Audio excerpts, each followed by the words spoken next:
Fear is the biggest enemy of your life. Not because it overtakes your life, because it's living your life for you. And this is something I want to put into perspective. I think it's so important to have things in perspective because only when things are properly in perspective can a person understand the weight of things, the importance of things, and then it perpetuates person to actually change and actually take action. A person wants to do something. He wants to have a certain goal. He wants to approach something in life. He wants to pursue a certain thing in life. And all of a sudden, something creeps in. And it's called fear. Fear can manifest itself in many, many different ways. Fear can manifest itself in a fear of failure. The person says, you know what, this is a noble goal. I want to do this in my life. I really, really am passionate about this thing. But what's going to happen if I fail? What's going to happen? I'm going to be a zero. I'm going to lose out. Whatever that fear of failure means to that person, it stops him in his tracks. And it makes him not do the thing he really wants to do. Another person is not afraid of, per se, fear of failure, but fear of criticism. If I fail, okay, maybe I can handle it, but how are other people going to look at me? What is the criticism that I'm going to get from other people? How are they going to view me in the future if I do fail? Other people may not fear criticism. Maybe they fear success. That's a real thing as well. Some people have a fear of success. They don't know how they're going to handle success. They don't maybe feel they're valuable enough to succeed. It doesn't align with them internally, so they sabotage it. But fear can manifest itself in a lot of different ways. But the common denominator is that when you have fear, fear now goes into the driver's seat. Fear now starts to steer the ship because you actually wanted to do something. You wanted to pursue something in life. And that was your truth. That was your inner calling. And all of a sudden, what happens? Something else creeps into the story. Something else comes and overtakes your real desire, your passion, your truth. And now he says, get in the back seat, or even throws you into the trunk and says, I'm taking over. And now I'm going to make the decisions for you.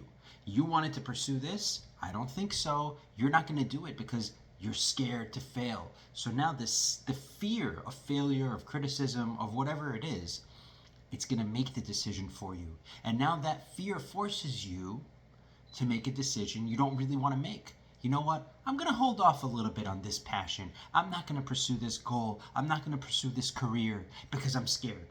So who is actually living your life if your life is overtaken by fear?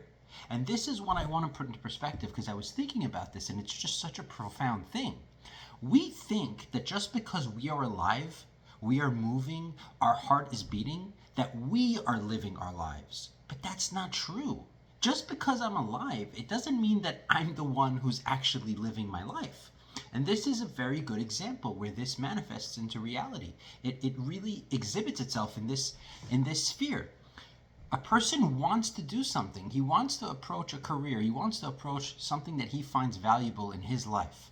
That's who he is. He really wants to do that. So if he's living his life, he should act accordingly and pursue that. But the second he's overtaken by fear, fear takes that person's inner truth and it puts it to the side. And all of a sudden, the fear makes the decisions for him. His life is led by his fears. And what we have here is a situation where fear is not only guiding you to make the decisions that it wants you to make or that it dictates, but fear ends up living life for you. So if you look back, if you ever had fear, and you think to yourself, wait, now look back at the things you didn't do because you were scared.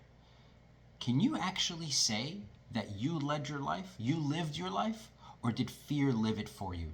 You know, and this is something that it's so important to understand this.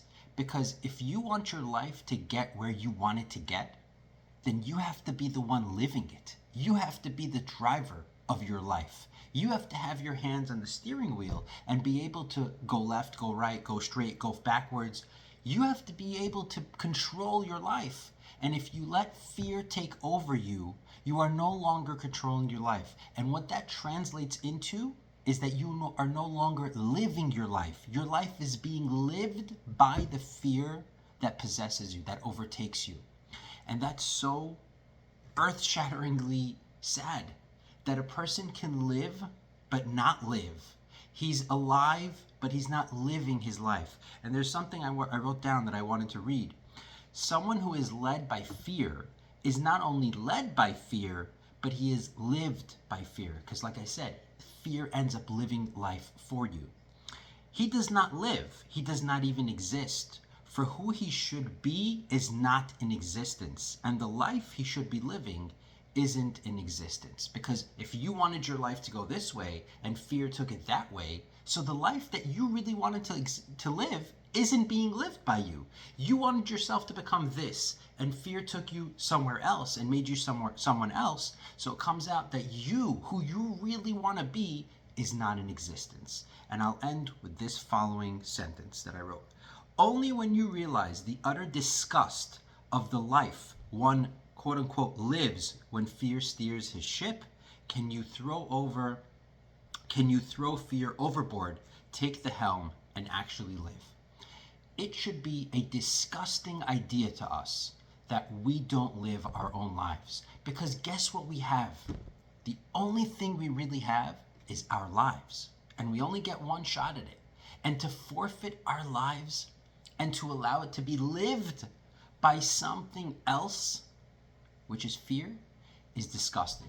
It has to disgust us. And until it disgusts us and utterly repulses us, we won't take control of our lives again. We won't take that steering wheel back into our control. We'll keep letting fear dictate our lives and live our lives for us. So this is just food for thought. Next time you're faced with fear, I'm not saying the fear isn't real. I'm not saying you're not actually feeling it. You are.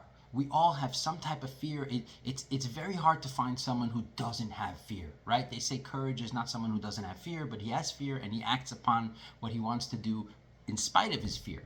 We have to remember, envision yourself the next time you really want to do something and then fear creeps in and all these feelings overtake you.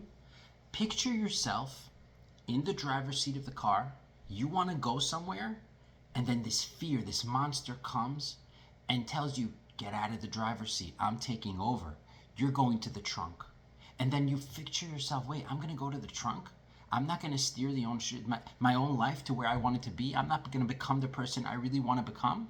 I'm going to let fear take over my life. I'm never going to do that. We have to put that into perspective. We have to understand how bad it is to allow fear to override us, to overtake us, and to live our lives for us.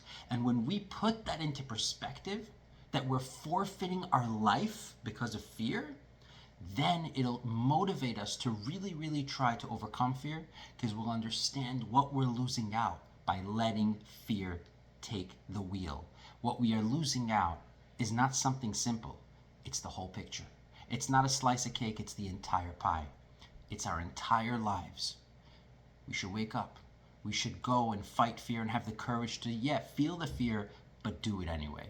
Subscribe for more.